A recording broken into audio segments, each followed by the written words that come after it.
ശാഖോപശാഖകളോടുകൂടി വളരുന്ന ഒരു കുറ്റിച്ചെടിയാണ് എരിക്കെന്ന് പറയുന്നത്. ഇതിൻ്റെ ശാസ്ത്രനാമം കാലോട്രോപ്പിസ് ജൈജാൻഡിയ, കാലോട്രോപ്പിസ് പ്രോസറ എന്ന 2 തരത്തിലുണ്ട്.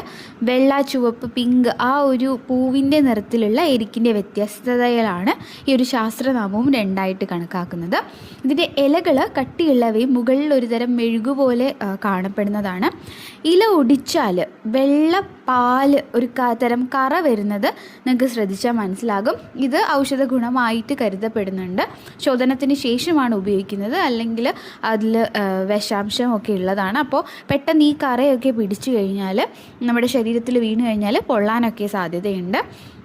ഔഷധ ഗുണം എന്ന് പറയുന്നത് തീർച്ചയായിട്ടും സ്കിന്നിൽ ഉണ്ടാകുന്ന ചൊറി, ചരങ്ങ് അത്തരം രോഗങ്ങൾക്കൊക്കെ നമ്മൾ ഇത് ശോധനത്തിന് ശേഷം ഉപയോഗിക്കാറുണ്ട്. അല്ല, എരിക്കിൻ്റെ ഇലയും അതുപോലെ തന്നെ പൂവും ഒക്കെ ഔഷധ ഗുണമുള്ളതാണ്.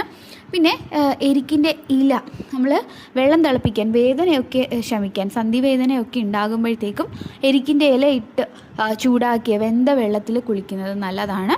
വേദനയുള്ള ഭാഗത്ത് എരിക്കിൻ്റെ ഇല നമ്മൾ ഉപനാഹത്തിനൊക്കെ ഉപയോഗിക്കാറുണ്ട്, വെച്ച് കെട്ടി വയ്ക്കാറുണ്ട്. അത് മറ്റൊരു ഉപയോഗമാണ്. നമ്മൾ നേരത്തെ പറഞ്ഞതുപോലെ എരിക്കിൻ്റെ കറ ഔഷധ ഗുണമുള്ളതാണ്, പക്ഷേ ശോധനത്തിന് ശേഷമാണ് ഉപയോഗിക്കുന്നത്, അത് ശ്രദ്ധിക്കുക.